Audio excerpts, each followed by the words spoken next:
a palavra do Senhor, enquanto ele sai. Cade, deu certo a slide?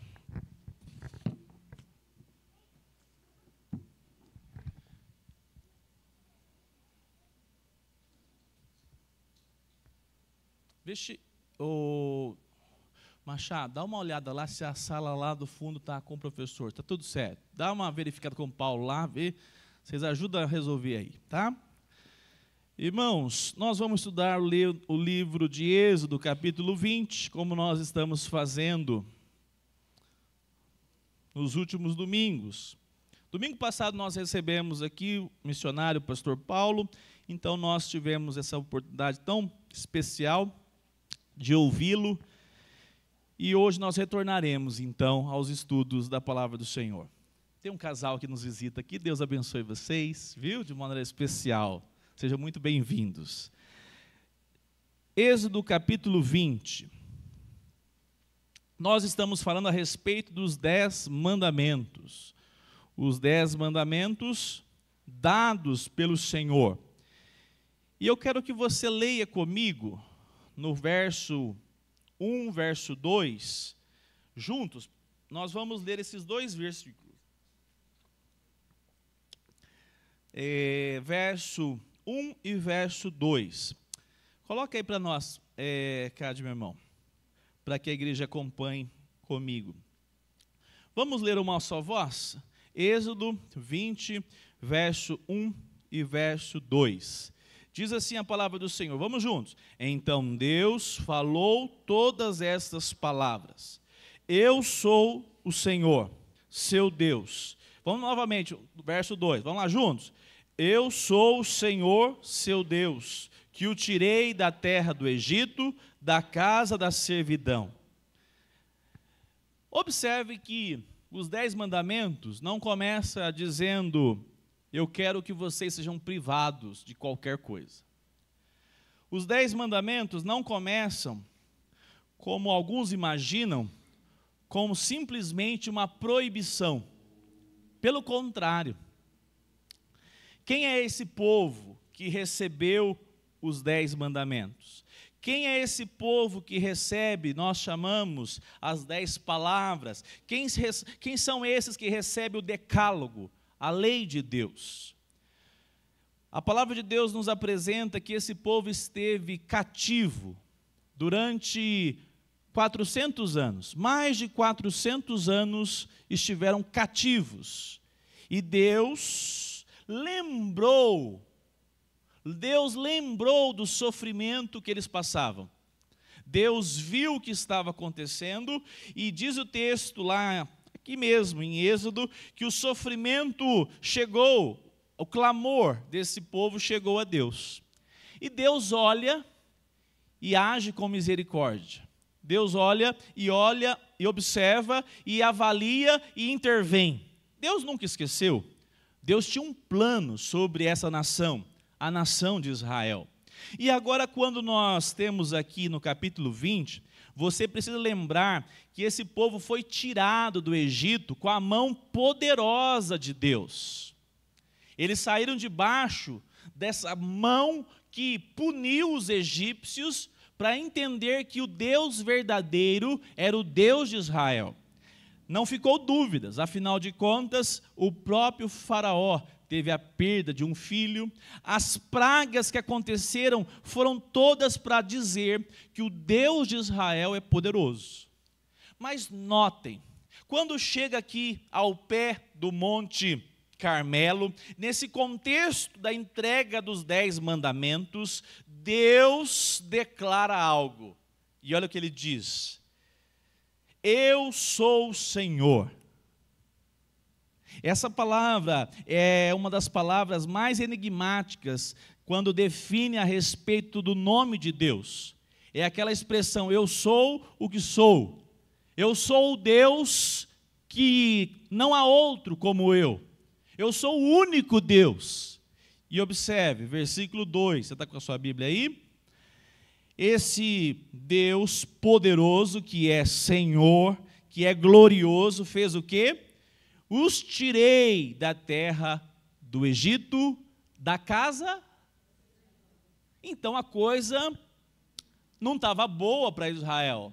E Deus interviu e tirou Israel da casa da servidão, do sofrimento.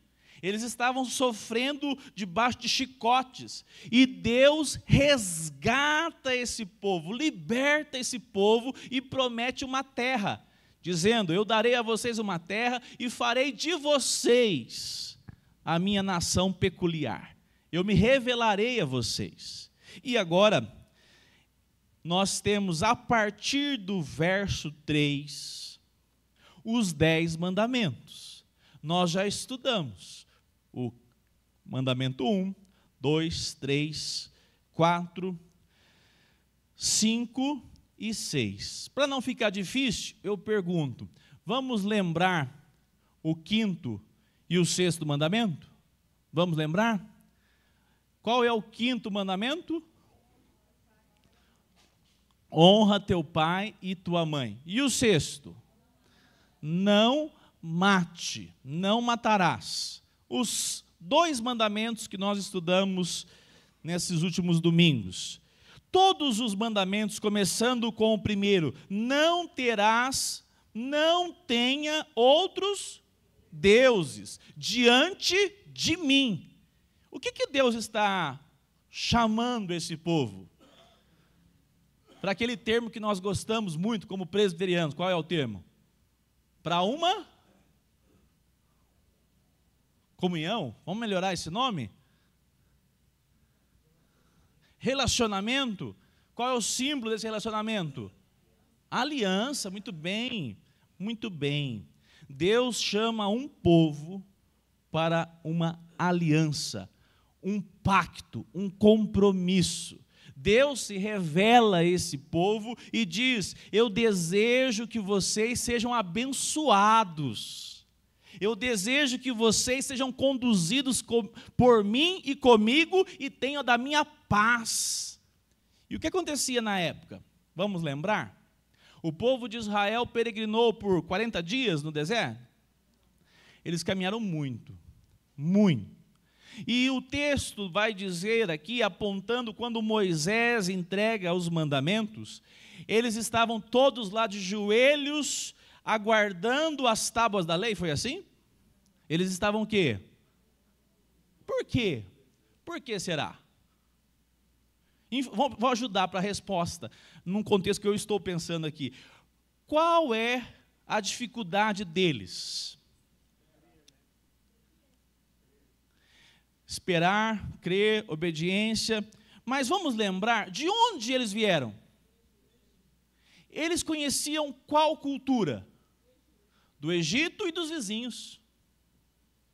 A cultura para ser israelita é nova. Eles passaram 400 anos sem nenhuma preocupação em estar de fato na cultura desse povo que foi chamado lá em Abraão. Na verdade, essas gerações, grande parte, nem lembrava mais. Tem umas promessas lá, mas sabe aquela coisa assim distante?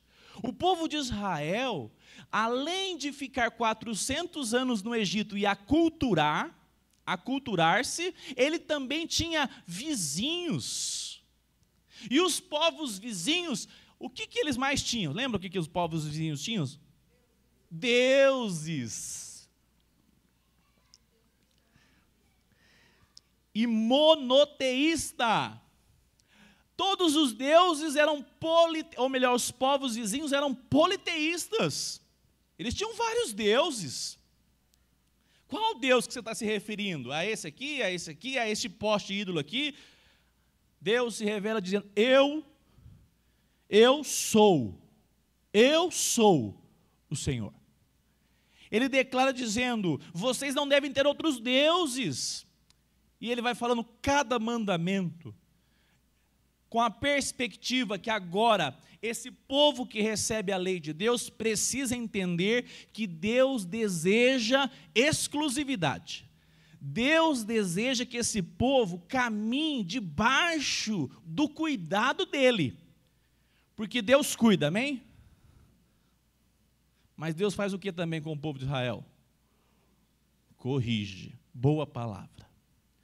Não foi assim ao longo do período de toda a narrativa do Antigo Testamento? Quando o povo de Deus caminhava bem, Deus cuidava e livrava. Quando Deus via que o coração estava distante, Deus permitia os inimigos se levantarem.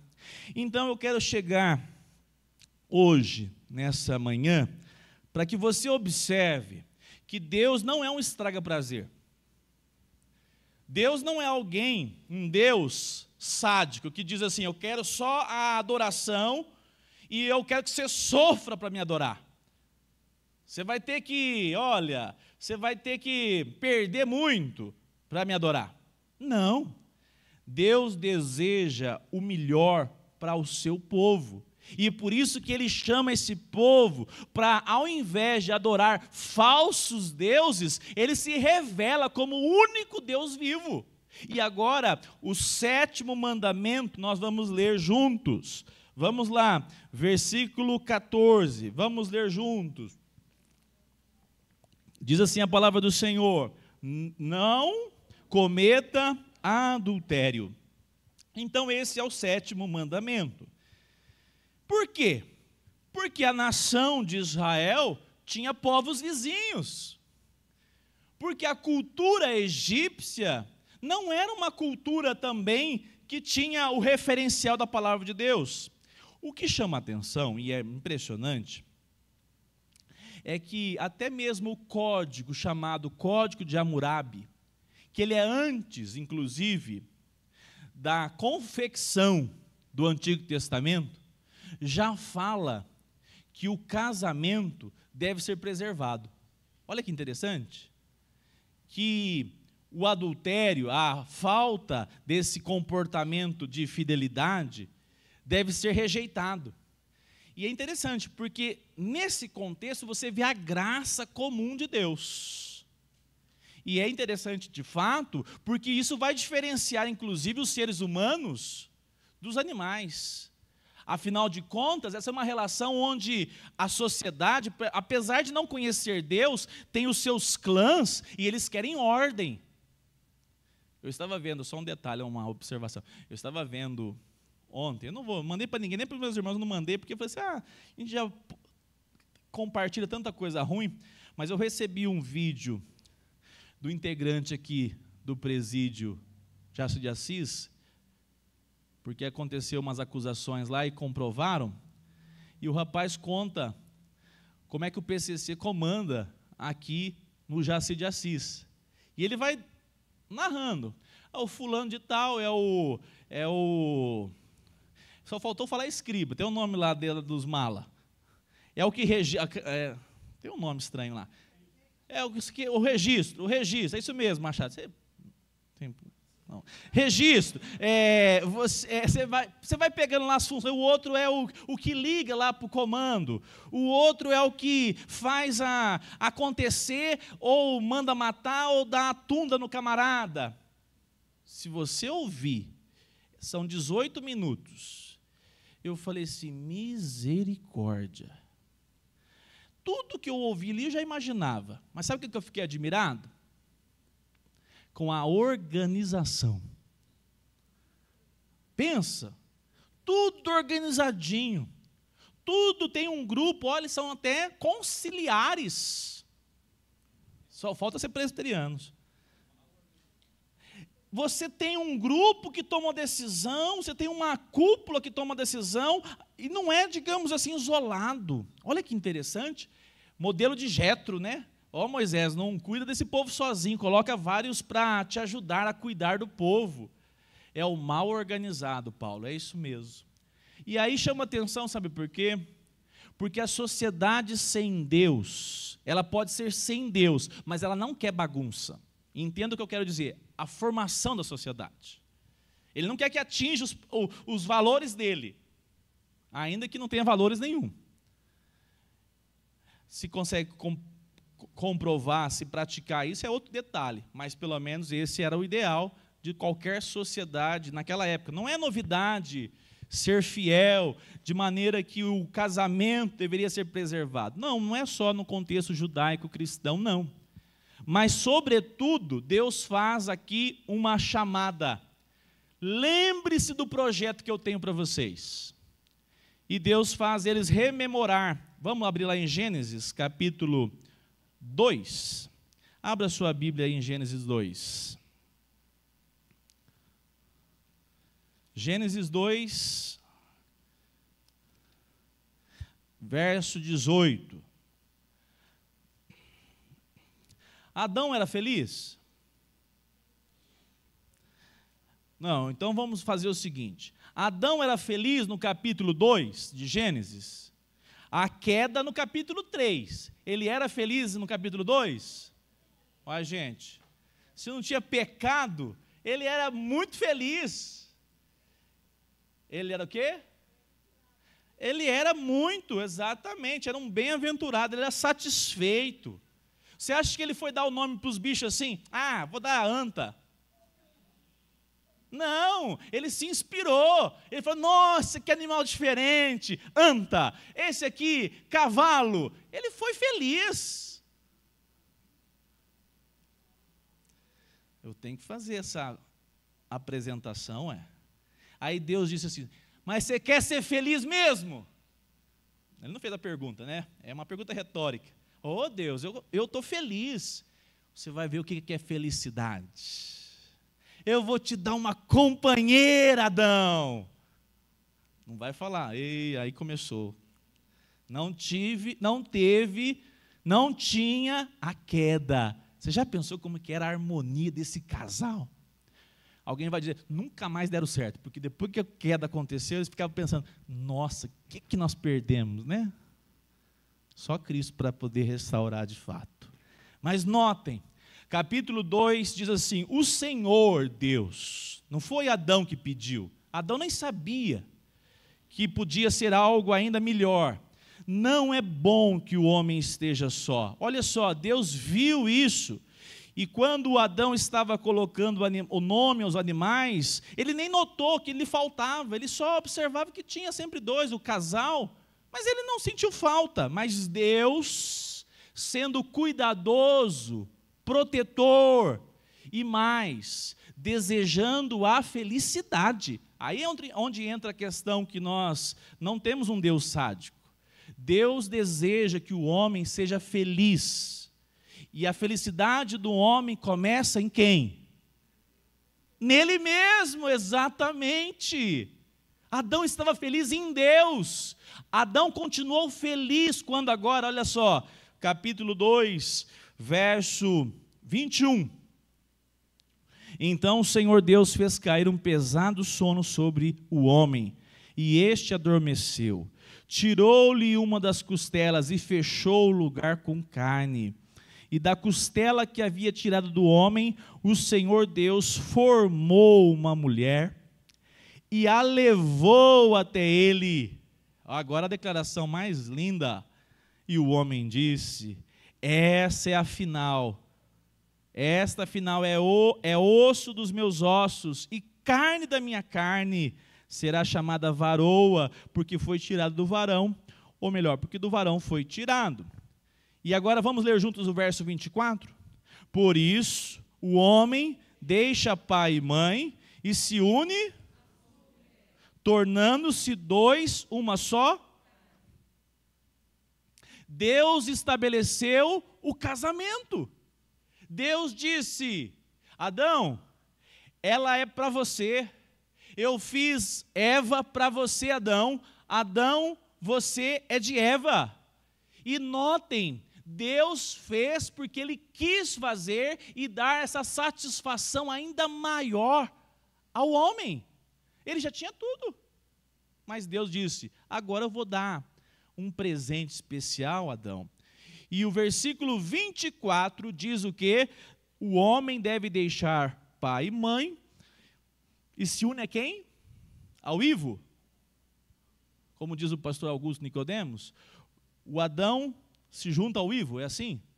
Não, diz aqui, a sua mulher. Casamento é homem e mulher. Se tiver qualquer casal do mesmo sexo na rua se beijando, nem dá moral. Gisele fica assim. Falei assim, Gisele, pode ficar olhando. Está assustada por quê? Mundo, minha filha. O mundo é assim. pega a sua filha e diz assim: Papai do céu estabeleceu homem e mulher. Isso aí é fora do padrão de Deus. Se nós fizermos isso para tudo de errado que nós observarmos, a nossa filha, lá em casa, a sua família, será educada na palavra de Deus. As pessoas criticam, né? Falam que os cristãos, como é que é o nome? Bullying ou homofóbico. Nós não somos homofóbicos. Nós condenamos o pecado. Condenamos o pecado. Essa relação, ela é direta, porque quando se descumpre a palavra de Deus, como nós vamos ver aqui hoje, o assunto é o adultério, nós vamos falar a respeito que o adultério não é somente o ato de um casado, mas sobretudo toda a relação imoral da sexualidade. É esse o grande ponto. E a relação onde Deus estabeleceu a sexualidade como uma bênção. E o mundo faz o que com ela? O mundo é o sistema, é a cultura que ainda não foi redimida. Só no final, no dia que o Senhor Jesus se revelar, ela transforma aquilo que é bom num mal. Exatamente. Quem a dona Fátima chamou?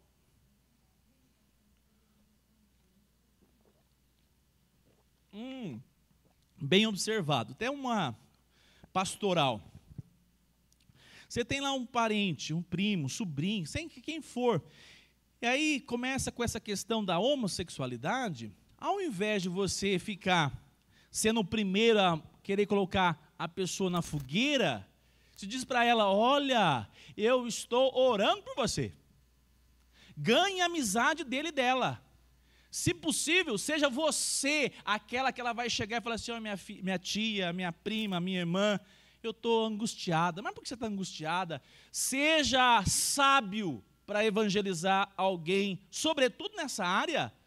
Nós não temos o papel de levar uma pedra, nós devemos falar: minha filha, se for o caso, sobrinha, eu te digo uma coisa, a palavra de Deus, se o assunto for esse, chega de maneira coordenada, sábia, não vai chegando de maneira de sopetão, ganha confiança. Primeiro nós temos que ganhar a confiança para ser o quê? Ouvido. Aí você chega e depois, uma hora que ela vai falar: eu estou angustiada, fala: minha filha, entrega seu coração a Jesus. Eu conheço vários casos de pessoas que têm tendências homoafetivas e se converteram em Cristo Jesus e lutam todos os dias. Alguns casos eu até digo, não precisa eu falar, todo mundo fala isso, que são pessoas maduras. Talvez ele não vai contrair um casamento, mas ele vai lutar contra isso como você luta contra o pecado em qualquer outra área. Porque a palavra de Deus nos chama ao arrependimento. E nós temos que estar atentos que quem promove arrependimento é o poder do Espírito Santo. Isso consola, viu?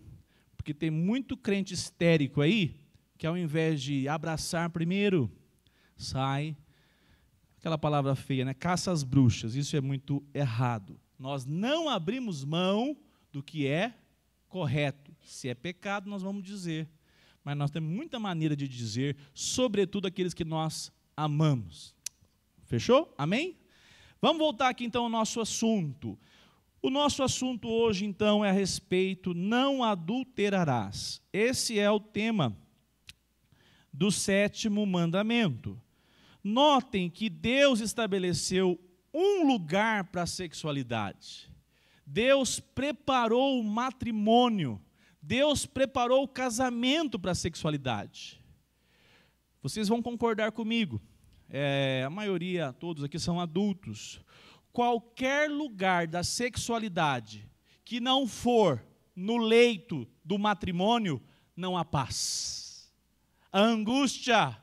Porque sobre o Filho de Deus, o casamento é o lugar que Deus preparou para que aconteça a sexualidade. Para que aconteça essa relação sexual agraciada por Deus.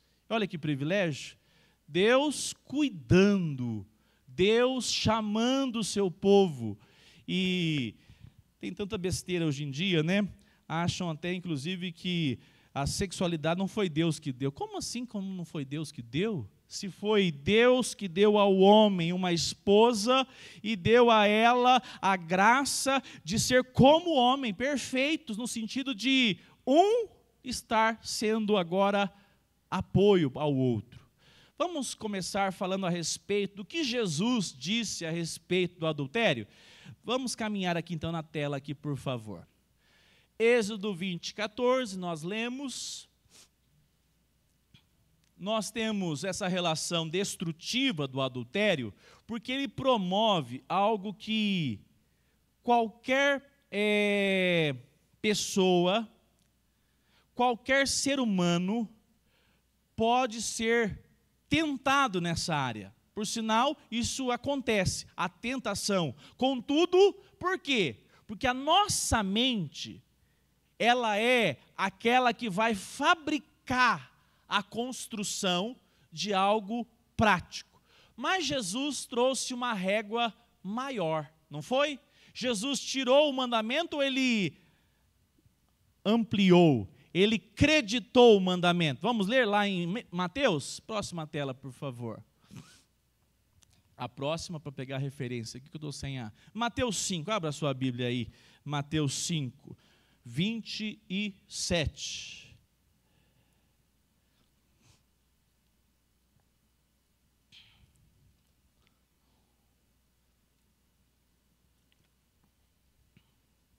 Mateus 5, 27. Olha o que diz a palavra do Senhor. Jesus disse: vocês ouviram o que foi dito, não cometa adultério. Eu, porém, lhes digo, todo o que olhar para uma mulher com intenção impura, já cometeu adultério com ela no seu coração. Notem que Jesus, ele está combatendo algo que nós temos que lembrar. O problema não está no exterior do homem e da mulher. O problema está, ali tem uma imagem, né? Essa palavra bad mind aí, ó.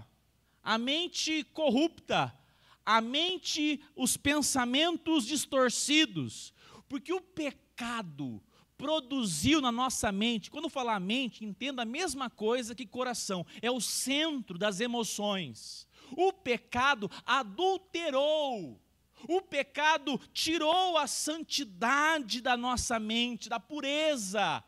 E o que ela fez? Ela promoveu tudo aquilo que é da nossa essência humana, pecado. A nossa natureza é pecaminosa.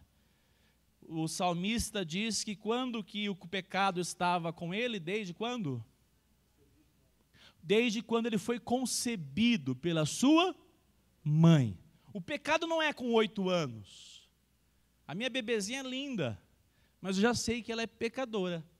Porque o pecado, ele está em todo ser humano, é uma consequência do primeiro erro, lá em Adão, lá em Eva, os nossos primeiros pais pecaram, e essa relação agora corre na vida de todo ser humano, e somente a obra de Cristo para poder transformar. A mente é um grande desafio. Dizem que um rapaz, num certo país, roubava, e depois que foi pego pela primeira vez, cortaram a mão, salvo engano, a esquerda, direita, a direita. Depois de algum tempo, novamente foi preso em flagrante, e cortaram a mão esquerda.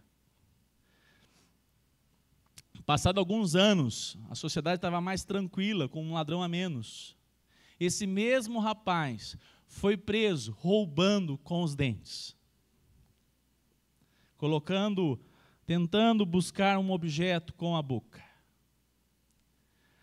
A relação, o homem e o pecado, não está nos membros exteriores apenas, está de dentro para fora. O coração, quando ele é corrupto e nós todos temos um coração corrupto, ele necessita de um grande Salvador. Os 10 mandamentos não foram dados para que o homem obedecesse todos os mandamentos e fosse salvo. Os mandamentos foram dados para que todos nós observássemos todos eles e víssemos a nossa fragilidade. E diante da nossa fragilidade, suplicássemos: Senhor, eu preciso de um Salvador para poder viver para te agradar. Caminhando. Os olhos são os canais de abastecimento de impureza. Gênesis 39, versículo 7. Alguém pode abrir aí, eu vou pedir para ler, por favor. Mas um detalhe importante, irmãos. Esse assunto é muito prático. Não tem como nós sermos diferentes. Nós vivemos uma geração, estava falando com a Gisele ontem, essa semana, que nós nunca, principalmente os homens, né? Porque a mulher também pode ser mais visual, mas sobretudo o homem. Nós vivemos uma geração onde a pornografia, ela não tem mais nenhuma dificuldade em estar nas mãos de uma criança de 8, de 9, de 10, de 7, de qual idade for. Vocês vão lembrar que vocês também são da minha época. Antigamente, mas pastor, sempre houve moralidade, sempre houve. Mas nunca foi tão fácil o acesso à imoralidade. Esse é o ponto. Cada dia que nós estamos caminhando sobre essa terra, nós estamos vendo as escrituras se cumprir. Há um tempo atrás, nunca me esqueço disso, que em Uberlândia, vocês lembram da Tubal Vilela? Lá na praça Tubal Vilela tinha muitas bancas de jornais, lembram disso? As bancas de jornais eram o único lugar que tinha acesso à compra de revistas pornográficas. O acesso era muito restrito. Hoje, se um menino de 14 anos ouvir que o acesso era dessa forma, ele dá risada na sua cara. Você acha que tudo isso é, digamos assim, sem um propósito? O pecado, esse sistema, esse mundo, tudo que ele promove é para, de maneira muito direcionada, arrebatar o coração da pessoa. Uma das questões que nós sabemos muito bem, que nós temos uma sociedade sensualizada. Pode perceber. Eles têm coragem de fazer outdoor de lingerie, não é ou não é? A gente estava conversando, eu e Gisele, a moda é para ser uma imagem de maneira que seja chamativo. Tudo o que nós temos hoje é fácil nós entendermos que os olhos são o farol, como diz o texto bíblico, se os teus olhos forem bons, todo o teu corpo será. Se os teus olhos forem maus, todo o corpo também se comprometerá. Olha lá em José, Gênesis 39, 7. Quem pode ler, por favor?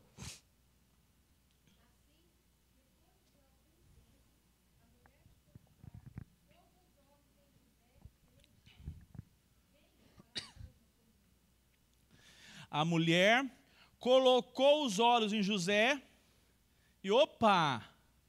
O que chama a atenção é que esse é o 7º mandamento.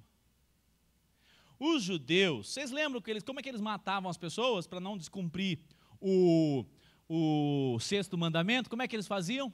Para não descumprir o 6º mandamento, como é que os judeus faziam? Já contratava capanga desde aquela época, Paulo. Eu não vou ferir minha mão de sangue. Não. Então não vou quebrar a lei de Deus. Quem matou foi o fulano. O texto diz, não matarás. Quem matou foi fulano. Olha aqui, que hipocrisia do coração humano. E eles não pegaram a essência, que já está lá nos 10 mandamentos. Eu pergunto para vocês, o mandamento que é o 10º, que diz, não cobiçarás, é externo ou é interno? Interno. Ninguém cobiça com a mão, cobiça com os olhos, cobiça com a mente, cobiça com a alma, com o coração, com os sentimentos. Deus já estava apontando o que ele desejava do seu povo. Tanto é que o adultério aqui é condenado por Jesus, porque tem essa passagem que nós lemos, eu não vou ler agora, mas uma mulher foi pega em adultério, lembra disso? Não é errado ser disciplinado, nós falamos quinta-feira sobre isso. Por sinal, a disciplina para o povo de Deus é para que corrija. Deus ama quem corrige. Ou melhor, Deus corrige a quem ama. Se você não quer ser amado por Deus, saiba de uma coisa. Deus nunca vai, em nenhum momento, nem te incomodar no seu pecado. Mas se você deseja ser filho e filha de Deus, Ele incomoda e usa a igreja, inclusive. Eu achei lindo um testemunho de um presbítero na igreja de Rio Preto. Ele disse que namorava a sua esposa e os dois transaram.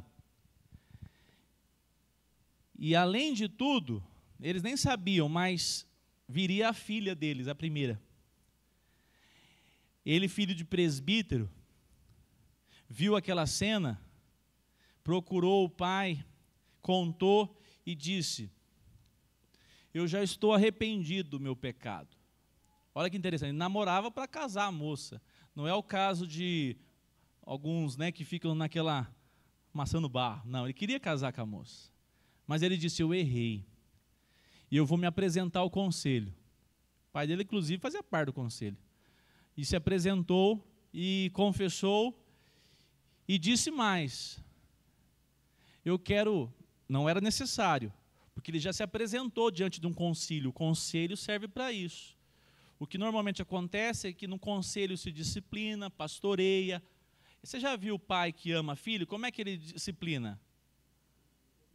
Corrigindo com lágrimas. Ninguém se alegra em corrigir quem a gente ama, é ou não é? Então a gente abraça, mas a gente corrige. Então esse irmão foi afastado da comunhão por um tempo determinado. A praxe seria, vai lá na frente o pastor e comunica. O fulano de tal está a partir de hoje em disciplina, pelo fato que aconteceu, não dá muitos detalhes e simplesmente diz, nós estaremos orando com ele e por ele, ok? Aí ele diz o seguinte, eu não quero que fique somente assim. Eu vou lá na frente da igreja e vou dizer que eu estou arrependido e que eu aceito a disciplina da igreja. Olha, e ele foi lá, a igreja estendeu a mão, orou por ele, e ele ficou 1 ano, 9 meses, um tempo, afastado da comunhão, porque aí você não toma ceia, você não é expulso da igreja, não, você vai ser abraçado pela igreja, mas você deixa de tomar ceia, porque você está afastado da comunhão. E depois desse período, você é restaurado, a palavra é essa. E a partir do momento que é restaurado, a pessoa novamente pode tomar ceia. Ele é um médico lá em Rio Preto, ele faz parte, inclusive, de um conselho da Unimed em Rio Preto, e é presbítero na Igreja Presbiteriana de Rio Preto. Hoje, com 2 filhas, a primeira já são moças. E ele disse, eu fui para a disciplina porque eu sabia que é o amor de Deus sobre a minha vida. Para ser modelo para outros jovens, para que não caia, aguarde. Olha que percepção de quem é filho de Deus, de quem de fato tem um compromisso com Deus, quem de fato entendeu que Deus nos tirou de um mundo que é um charco de lodo e colocou em nós, apesar das nossas falhas, apesar do nosso caráter que precisa ser corrigido todos os dias, nos deu um padrão de santidade para caminhar. Que lindo isso! Então, ele foi restaurado, hoje inclusive depois, passados anos, também foi eleito, é um presbítero na igreja, uma bênção. Então notem, todo esse contexto eu estou apontando porque os olhos, a relação do aquilo que é fácil. A mulher de a mulher de Potifar colocou os olhos em José. José não devia ser um rapaz feio, não. E ela já era uma sirigaita, né? Porque o texto aponta para isso. Mas José falou o quê? Vamos ver o que ele fez? Deixa eu ver se está na frente. 39:7. Não vê se... Tem mais uma tela para mim. Eu estou sem a tela aqui para mim olhar. Mais uma, por favor. Não, depois lá na frente. Volta, pode voltar. José foi agarrado pela mulher. Vocês lembram da passagem? Quem lembra da passagem? Então acha aí o versículo aí para mim, Machado, do mesmo capítulo. Quando a mulher agarrou José, o que ele fez? Não, vamos bater um papo aqui. Foi isso que ele fez? Então ela pegou pela roupa e lhe disse: venha para a cama comigo. Ele, porém, deixando a roupa nas mãos dela, saiu nu. Correu daquela situação. Notem que a palavra de Deus está apontando. José é um exemplo. José não trocou o projeto de Deus, né? Que impressionante isso, irmãos. Por causa de uma aventura. Deus teve a graça sobre a vida de José, e José, de maneira fiel, pôde dar esse testemunho lindo da palavra de Deus. Ele foge. Mas o foco nosso aqui são os olhos. Vamos voltar lá para a tela. 2 Samuel 11:2. Davi estava onde quando pecou com Betseba? Eu ouvi um pastor que falou essa semana também, estava estudando, achei muito interessante. Davi estava à toa. Era época de guerra e ele estava no palácio de bermuda. Cadê os homens aqui? Quando a gente está de bermuda, eu não gosto de botar bermuda nem para no supermercado. Porque eu falo, se eu encontro um crente, é para estar de férias, pastor. O pastor encontrou comigo uma vez, um outro pastor, você está de férias? Eu falei, não, só porque eu estou de bermuda. O homem não pode ficar à toa não, divino. Você está com a sua vida resolvida financeiramente? Está resolvido? Que bênção, hein? Vai fazer trabalho voluntário. Isso é sério, gente. O homem não pode ficar com a cabeça vazia, porque a cabeça vazia é o quê? É a oficina do diabo. O cara tem que estar ocupado, Vinícius, tem que estar fazendo alguma coisa. Ele não pode ficar ocioso muito tempo, não. Homem que ficar ocioso por muito tempo, ele vai ser tentado. E uma das áreas que mais acontece a tentação vai ser justamente na sensualidade, no adultério. E os jovens também, né? Tem jovem que não, já ele está resolvido na escola, resolvido na faculdade, aí passa 2 meses de férias à toa. Como disse o pastor Paulo, doa 15 dias das suas férias. Vem ajudar o Paulo a consertar alguma porta aqui na igreja. Sabe por quê? Não pode ficar. Não pode. Olha que Samuel, o texto de Samuel aqui aponta, 2 Samuel, Davi estava tranquilo. Uma tarde, Davi se levantou do seu leito, à tarde, e andava passeando no terraço, à toa, dali viu.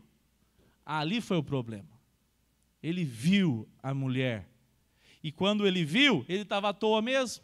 Falou assim, mas agora tem alguma coisa para pensar. E isso foi um mal terrível. Não preciso contar o que aconteceu, né, irmãos? Davi, ele foi restaurado, mas Davi pagou um preço muito alto.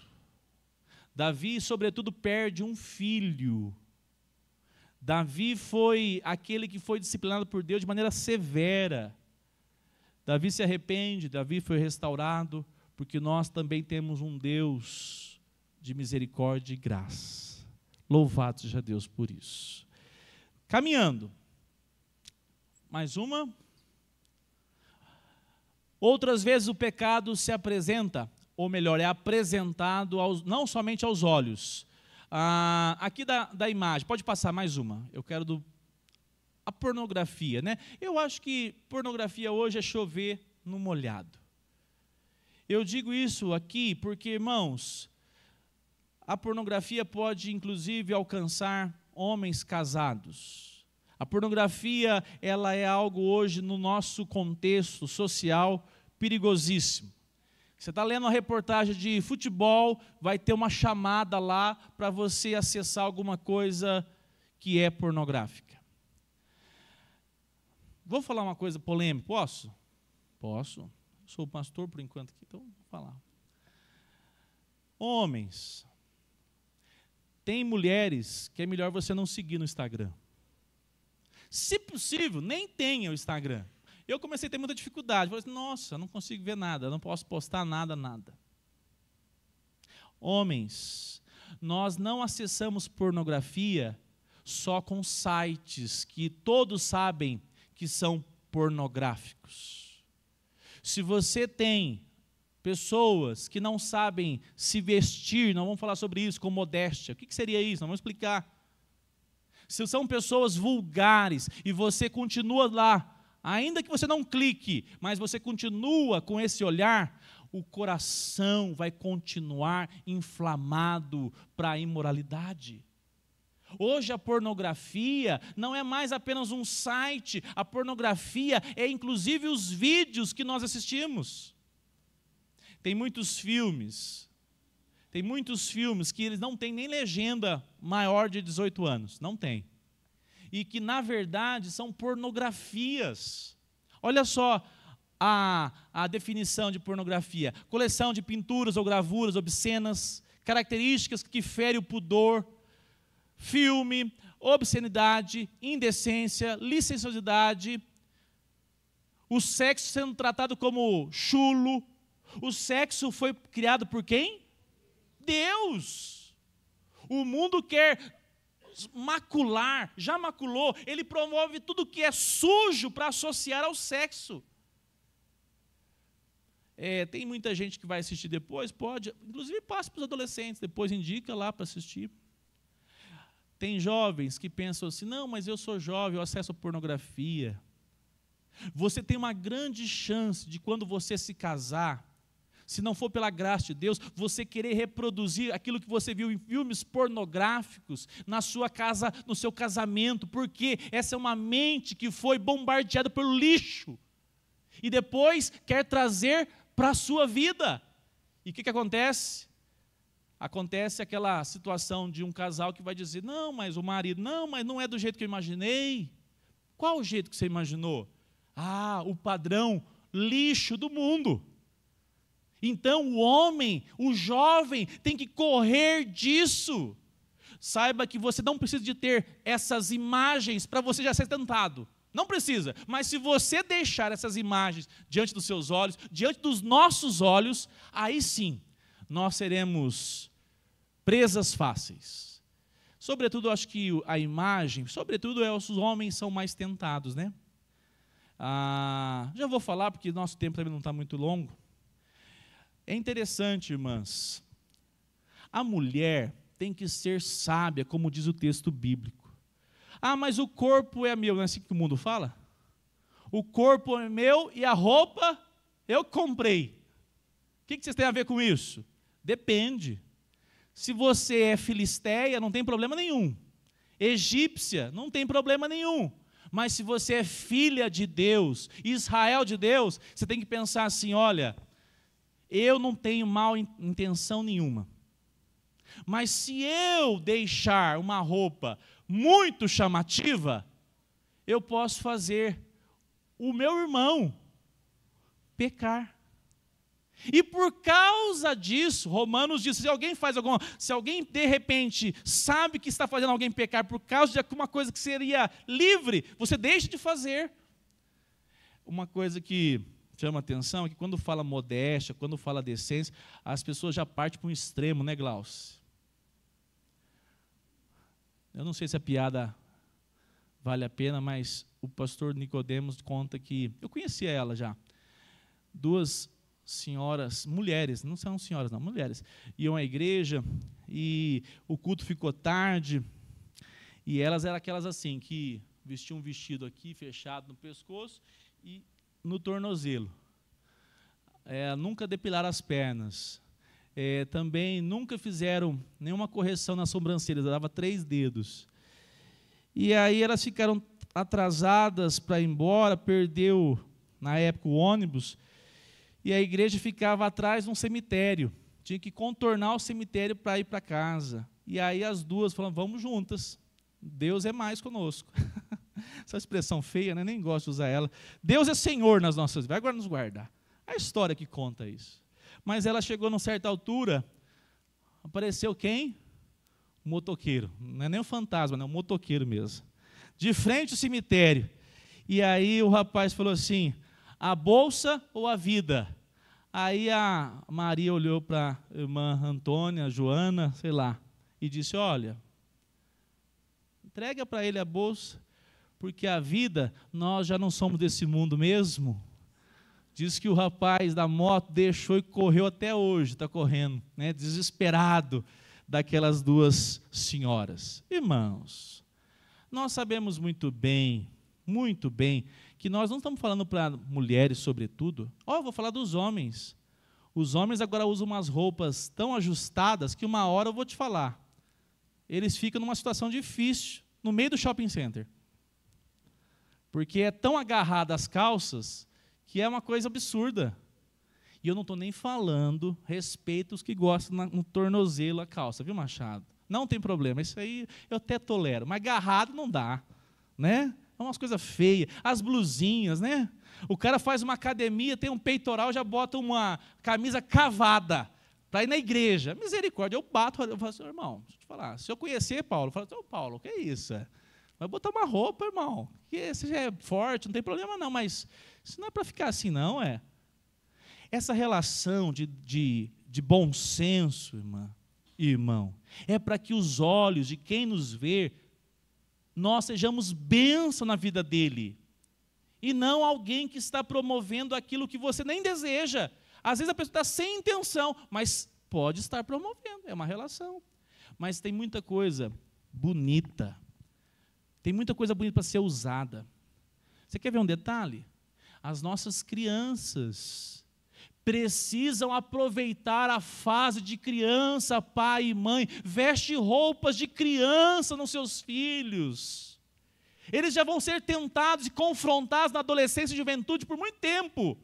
Veste roupinha de criança, deixa a barriguinha dela coberta, faz da sua criança, porque o mundo não quer isso. Nunca se houve tanta violação infantil, nunca teve tanto abuso, é culpa da criança. Não, é que o mundo conspira para que essas coisas fiquem cada vez mais fáceis. É ou não é, irmãos? Estou falando alguma besteira aqui? Tudo coisas que são óbvias, mas que o mundo tentou trazer para esse contexto. E quando a gente fala mundo, porque é muito fácil falar o diabo, tem coisas que não parecem ser ruins, mas que no final o propósito não é bom. E nós precisamos ter discernimento.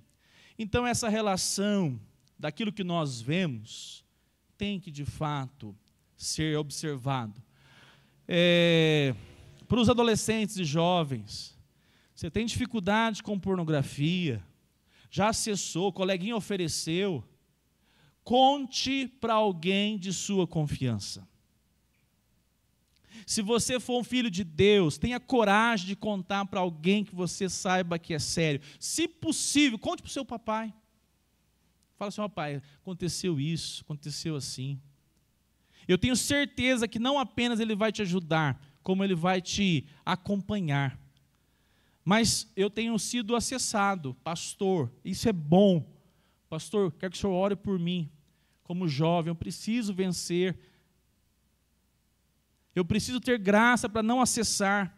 E começa com uma confissão na presença do Senhor e também na presença de alguém que possa ser confidente, para que você seja acompanhado. Porque essas coisas querem roubar a dádiva da sexualidade, do sexo, lá no casamento. Lá no casamento. Quer roubar de você, jovem, a alegria para você escolher a pessoa da maneira que Deus tem. Ele quer colocar uma paixão avassaladora para você não discernir, inclusive, o que é somente paixão do amor verdadeiro. Fala, Poliana.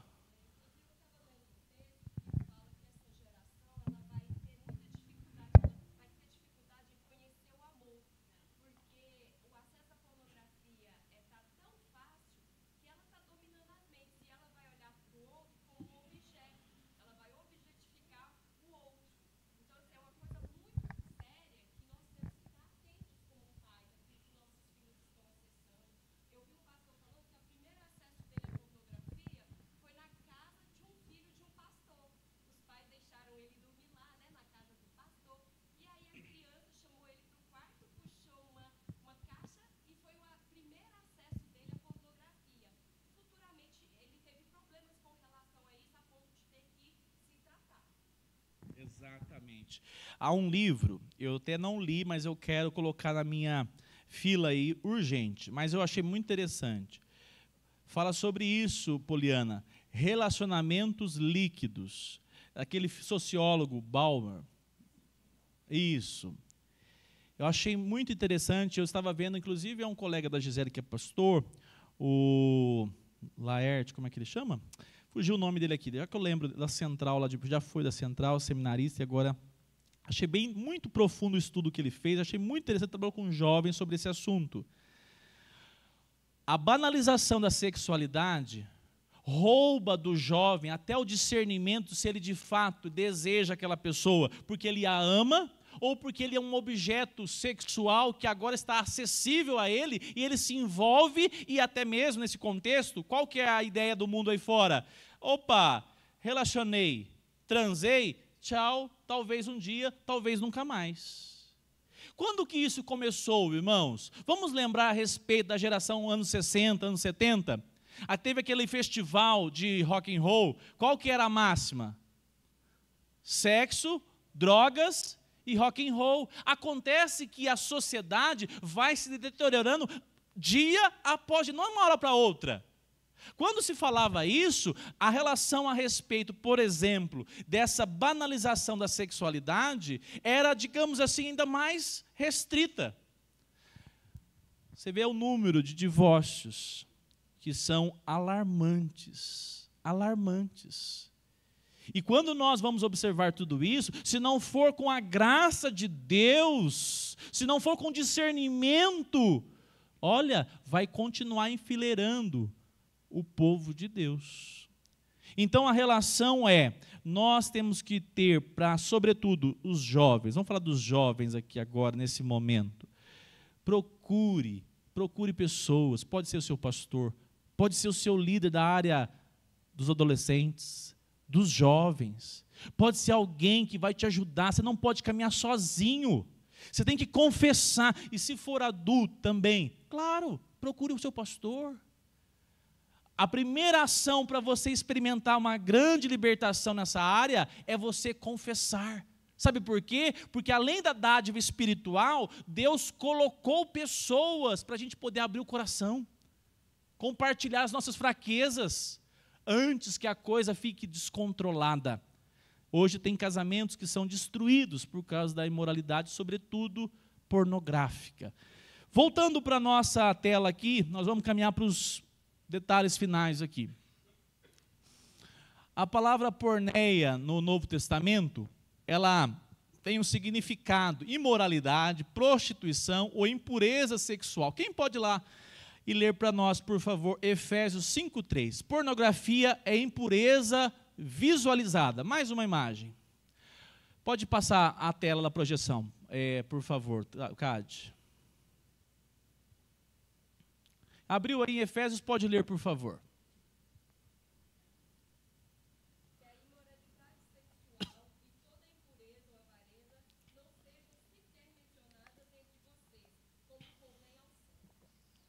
Exato. Hoje, a coisa mais comum que existe é um grupo no WhatsApp que conversa tudo quanto é coisa. E há pouco tempo atrás, já faz alguns anos, eu tive que sair de um grupo de futebol porque eles postavam coisas pornográficas. Mas não é só a imagem. Se um grupo que você faz parte... Uma coisa é trabalhar com alguém imoral, né? Você trabalha, você não está lá porque você quer, você está obrigado lá. Outra coisa é nós permitirmos que esses acessos, seja por pessoas que nós conhecemos. E aqui o texto aponta, Jó, ele foi um homem que ele pediu algo muito bonito. Olha o que ele fala aqui no texto, Jó capítulo 31, verso 1 ao verso 4. Por favor aqui, Cade, para a gente ler na tela. Jó 31, 1 a 4. Travou aí? Fiz uma aliança com os meus olhos, de não olhar para uma virgem. Do contrário, qual seria a minha porção do Deus lá de cima? E que herança receberia do Todo-Poderoso desde as alturas? Por acaso não é a perdição para o ímpio e a desgraça para os que praticam a maldade? Será que Deus não vê os meus caminhos e não conta todos os meus passos? Olha que interessante. Jó diz, eu fiz uma aliança, porque se eu deixar tudo que é malicioso, que chama a minha atenção, ficar diante dos meus olhos, eu peco contra o Senhor. Eu desvio, eu tento fazer com que, a fala de Lutero, né? A gente não pode deixar, não pode impedir um passarinho de passar sobre a nossa cabeça. Mas a gente pode fazer o quê? Evitar que ele faça um ninho na nossa cabeça. Não é uma relação? E eu digo, irmãos, aqui a gente não está falando sobre coisa de legalistas não, viu? O que nós estamos falando aqui é a respeito daquilo que nós sabemos muito bem, que são coisas que estão aí diante de nós, e que nós estamos vendo a sociedade, sobretudo, dizer assim, não é adultério, só tem um caso.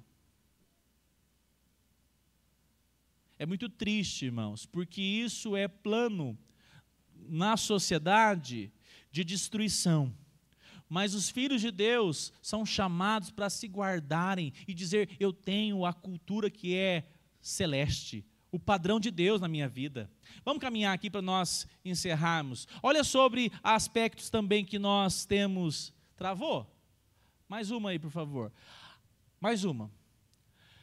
Filipenses 4:8.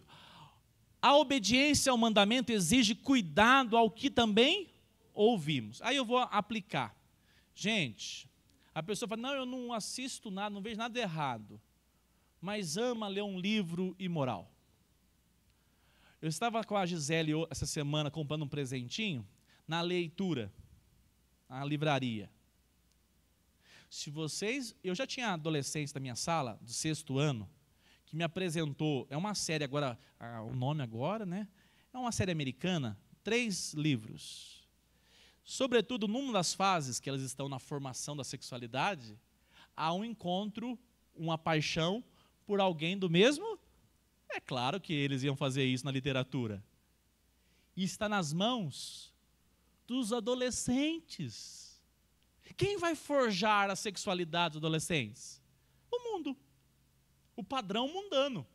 Mas observe, irmãos, observe. Deus deseja para nós uma relação onde nós vamos discernir. Opa, esse assunto do livro, não, esse assunto não é para filho de Deus, não. Isso aqui estimula o meu coração a coisas pecaminosas. Eu não quero nem passar perto. Conversas. De repente, a conversa, você percebe que ela começa a tomar um rumo. Opa! Se eu deixar isso acontecer, o meu coração vai ser inflamado. Uma outra coisa também, a respeito das músicas, né, irmãos? Hoje não tem nem condição. É uma aberração o que nós vimos aí, ouvimos nessas músicas. É quase que assim, vergonhoso de você estar perto de uma pessoa e ouvir umas músicas como a gente tem visto aí fora. E tudo isso porque o mundo está cada vez mais aculturado ao sistema dele. E a palavra de Deus lá em Filipenses 4:8. Alguém já abriu aí? O que diz lá? Tudo que é, joga lá para nós. Finalmente, irmãos, tudo que é verdadeiro, tudo que é respeitável. Uma coisa que nós temos que lutar Eu falo para alguns irmãos, mas não temos que lutar. A nossa boca tem que ser cada dia santificada. Pedir ao Senhor graça. Senhor, eu quero ter na minha boca santidade, me dê graça. Eu repito, às vezes a gente ouve tanta coisa que nós temos que discernir. Fala, esse cara fala besteira demais, eu dou uma cortada. Né? Não dá para ficar no mesmo, não sei, alguma coisa nesse sentido. Lá, tudo que é puro, tudo que é respeitável, justo, tudo que é amável, tudo que é de boa fama, se alguma virtude há e se algum louvor existe, seja isso que ocupe o pensamento de vocês. De vocês. Esse é o padrão de alguém sozinho? Não. Eu falei e estava estudando essa semana, vou falar na noite. Você dizer não à imoralidade, você dizer não a uma cobiça do seu coração, é antinatural. Naturalmente você quer essas coisas, eu quero. Mas nós temos a dádiva do poder de Deus nas nossas vidas. Cristo nos encontrou. E agora nós temos uma paixão que é maior do que a nossa vazão carnal. A nossa maior alegria agora é caminhar com Jesus. E aí nós fazemos assim, substituímos aquilo que tanto nos aprisionou, as paixões dessa vida. E agora nós substituímos pelo amor de Cristo que nos envolve, que nos dá alegria e que paga aquilo que promete. A imoralidade, a banalização do sexo, a prostituição, o adultério, a pornografia, ela não paga aquilo que promete, ela promete satisfação e traz o quê? Angústia. Mas em Cristo Jesus nós encontramos o prazer maior das nossas vidas. É por isso que nós somos chamados a pensar assim, porque senão era uma imposição, senão era uma obrigação religiosa, legalista, mas não é. Louvado seja Deus que nós somos chamados agora, porque o amor de Cristo nos arrebatou, o amor de Cristo nos convenceu e nós encontramos nele a nossa satisfação. Para terminarmos ali, mais uma aí, para nós resistirmos, o que nós vamos fazer? Gênesis 39:12 fala da fuga. Mateus 5, 29 e 30. Vamos lá, para a gente terminar? Olha só, se o seu olho direito leva você a tropeçar, faz o quê? Pastor, agora na igreja que vai começar a ter essas figuras estranhas. Misericórdia. Isso aqui é uma figura de linguagem, mas olha a seriedade que Jesus dá aquilo que está fazendo o homem o quê? Pecar, a mulher, o ser humano pecar. Notem, o versículo diz assim, se o teu olho direito leva a tropeçar, arranque e o jogue fora, pois é preferível você perder uma parte do seu corpo, do que ter o corpo inteiro lançado aonde? No inferno. O que está sendo apresentado aqui? Se a sua mão direita leva a tropeçar, corte-a, jogue fora, pois é preferível você perder uma parte do seu corpo do que o corpo inteiro ir para o inferno. Mas, pastor, parece ser contradizente, porque o problema não é o coração, justamente. Mas Jesus está dizendo assim, tem muita gente que não consegue cortar, romper uma amizade, por causa do amor que de fato tem por mim. Tem muita gente que não consegue falar assim, tira esse celular de mim, e eu não quero, e eu está cheio de gente assim hoje já, estou achando interessante, eu não quero redes sociais. E eu estou te contando isso para você me ajudar. Opa, é essa ação drástica que Jesus está dizendo, é cortar a mão, é dizer, o meu acesso é assim, então eu quero te contar. O pastor Jeremias Pereira, ele é muito interessante, algumas práticas que ele diz. Ele fala assim, você tem que ter alguém para você contar. Porque se você contar para o Paulo a primeira vez que você fez isso, ele vai falar assim, estou orando por você. A segunda vez que você procurar ele vai falar assim, estou orando por você. A terceira, quando você contar, ele vai falar, cadê o seu celular? Vamos fazer alguma coisa diferente. Eu não quero ver você ir para o buraco. Você toma atitudes drásticas. Qual atitude drástica o Senhor deseja que nós tomemos para que nós não caiamos em toda a imoralidade sexual que o 7º mandamento está apresentando? A relação ela é ampla. Então, nós temos a última tela aí para nós. Os compromissos pactuais, aliança de pureza. Pode passar? Pode passar mais um? Pode ir. Eu não vou ler, volta ali para mim. Mas a nossa confissão, esse aqui é o maior, catecismo maior. Ele vai definir o que é pecado. O que são pecados proibidos no 7º mandamento? Os pecados proibidos no 7º mandamento, além da negligência dos deveres exigidos. Ah, me faltou. Eu tenho que falar isso, você não pode ir embora antes disso. 1 Coríntios, volta, não vos priveis. 1 Coríntios, vê esse versículo onde que está. Irmãos, cadê os casados aqui? 90%. Sexo não é moeda de troca. O casamento debaixo da graça de Deus, como diz Jeremias Pereira, tem que ter fogo, gente. Casamento dado por Deus. E quando não tiver assim, você vai chamar a esposa e falar, vamos orar juntos? O que está acontecendo? Por que acontece? Eu estava ouvindo o Nicodemos, só esse, e o Jeremias, falou a mesma coisa. Tudo que vocês ouvem aí fora, o pastor não fala, tem que falar. A mulher e o homem não pode ficar dias sem relação sexual. Vocês são casados, há meses, temporada. Ô irmã, o seu marido vai ser tentado. Ele contou uma história que eu não acho legal, mas eu acho ela tão assim, senhorzão contando aquelas histórias de tiozão. Diz ele que tinha um pescador, que ele sabia, ficava 15, 20 dias fora. E aí falou assim, eu fico 20 dias fora de casa. Mas falou assim, você fica muito tempo fora de casa, isso é perigoso, hein? Perigoso ficar muito tempo fora de casa, casado. Não, pastor, fica tranquilo, que eu levo a Josefa. Como assim? Eu levo a Josefa, ela é a nossa cozinheira faz 25 anos. E a gente pesca, 10, 15 dias. O meu termômetro para vir embora é quando eu olho para a Josefa e começo a achar ela bonita. Eu achei muito prático. Muito prático. Gente, um casal, se estiver de fato vivendo o casamento que Deus tem, a relação sexual é uma dádiva de Deus. E relação sexual, como diz as mulheres, começa no trato, começa no cuidado. E, sobretudo, não é no desempenho, é na relação dos dois. De falar assim, opa, nós estamos juntos, tiramos esse dia juntos. Tirei essa sexta-feira, tirei esse dia. Opa, essa semana assim, vamos programar. Sabe por quê, irmãos?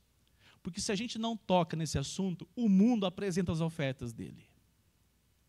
O mundo está aí para dizer assim, não, casamento é falido. Casamento não tem jeito de dar certo. Mas nós somos povo de Deus. Achou o versículo para mim? Não se privem um ao outro, a não ser talvez por motivo, mútuo consentimento, por algum tempo, para dedicarem à oração. Depois, retomem a vida conjugal, para que Satanás não tentem vocês, por não terem domínio próprio. Se a pessoa é casada, aí está, 45 dias, meu irmão, minha irmã, alguma coisa está errada, e o seu esposo, ou a sua esposa, pode ser tentada nessa área, você tem que ajudá-lo, ajudá-la, e amados irmãos, a palavra de Deus explícita para nós termos com a graça do Senhor Jesus, casamentos debaixo da graça e do poder do Senhor Jesus. O relacionamento conjugal é uma bênção. A relação marital é uma dádiva, mas nós temos que estar caminhando com toda a sabedoria, graça do Senhor Jesus, para a glória dEle. Amém? Termino, vamos ficar em pé, vamos orar, alguém quer comentar alguma coisa?